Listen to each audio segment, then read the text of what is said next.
Shalom Aleichem, Rabbi Kovacs here. Mishnah Yomi is almost done with Bava. We are in chapter 9, Mishnayot 10 and 11. Now we saw yesterday that if a son stole from his own father and then the father passed away, he needs to return to other family members. He can't keep any for himself. The Mefarshim do say that if he was the only heir, then what he could do is to pledge everything to tzedakah, and when the tzedakah fund comes to collect, he could give them that asset, and that would set things right if there's no one else to give it to. Now, Mishnah Yud continues the general theme. What happens if a son is not technically, legally able to acquire the Yerusha, the inheritance his father leaves to him? Ha'omer livno, the father says to the son, in this case, konam yatanahene mishali.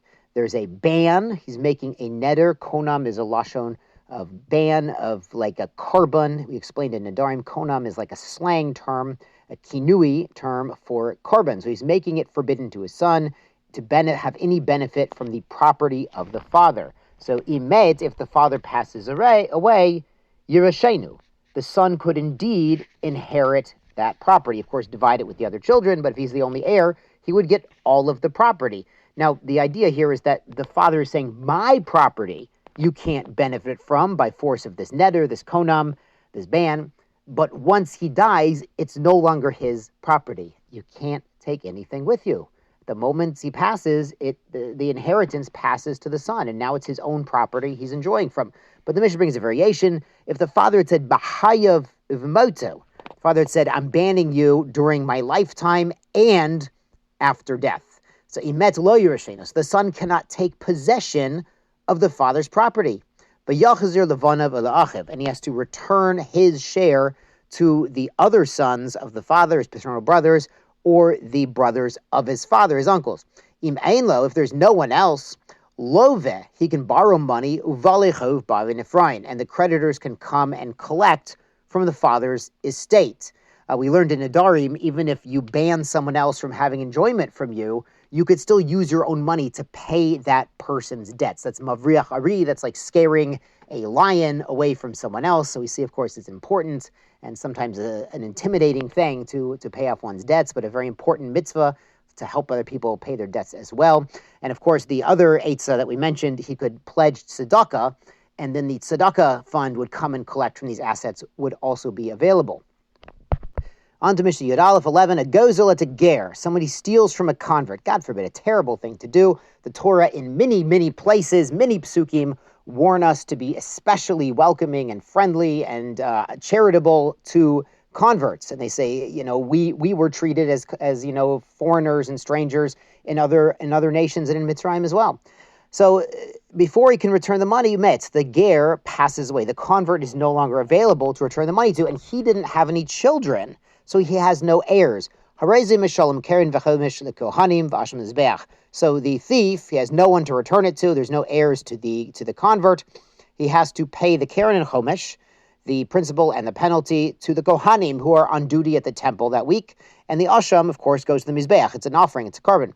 Shnamar ve'im ein la'ish goel lahashiva asham elav.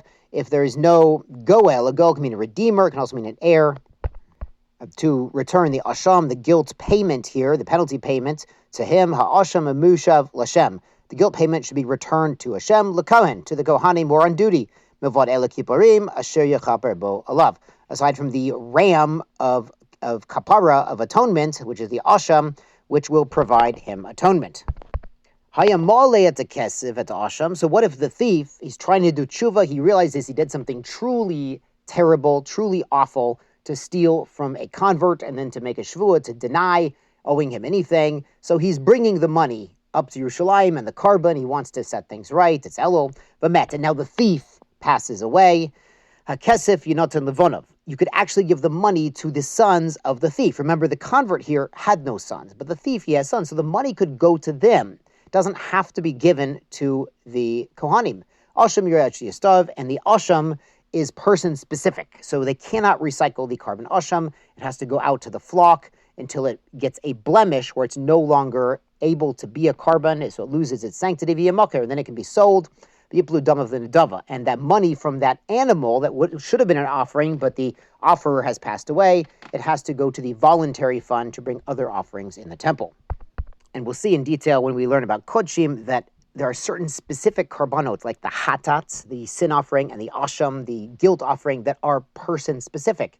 And if the person is no longer available, he's achieved atonement through another offering, he maybe lost the first one for a time, or he's now passed away, there's nothing you can do with this animal. And it's a reminder, once someone's passed away, there's nothing they can do themselves to achieve atonement, to rectify, what they might have caused during their lifetime. So Baruch Hashem, it's Elul, it's time to get rectifying. Tizku the mitzvot.